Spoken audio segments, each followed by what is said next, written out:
खाडाखोड किंवा फोर्जरी कागदपत्रांच्या आधारावर दाखले देऊ नका, पूर्णपणे पडताळणी करूनच मराठ्यांना कुणबी जात प्रमाणपत्र द्यावे. ओबीसी उपसमिती बैठकीत चंद्रशेखर बावनकुळे यांचा निर्णय. खऱ्या नोंदींना आमची हरकत नाही, मात्र खोटी कुणबी प्रमाणपत्र शोधण्यासाठी दुसरी समिती नेमावी. खाडाखोड केलेले पुराव्यांचा दाखला देत छगन भुजबळ यांची सरकारकडे मागणी. 31 जानेवारी 2024 पर्यंत सर्व निवडणुका घ्या. नोव्हेंबरपर्यंत ईव्हीएम मशीन पुरवा. स्थानिक स्वराज्य संस्थांच्या निवडणुकांबाबत सुप्रीम कोर्टाचे आयोगाला आदेश.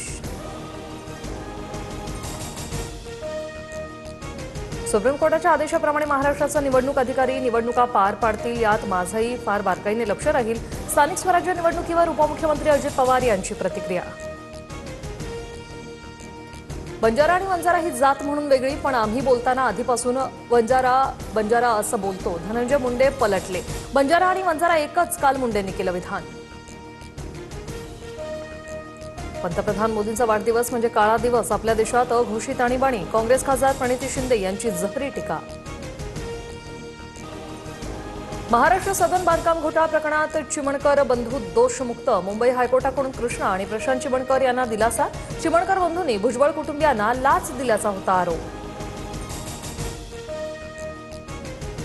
कोल्हापूरच्या अंबाबाई देवीचं दर्शन उद्या दिवसभर बंद राहणार. शारदीय नवरात्रोत्सवाच्या पार्श्वभूमीवर मंदिरातील देवीच्या गाभाऱ्याची स्वच्छता करण्यात येणार. सोनं प्रतितोळा 1,14,000वर. एका दिवसात सोनं 800 रुपयांनी महागलं, तर चांदीचा भाव प्रति किलो 1,33,500 रुपयांवर.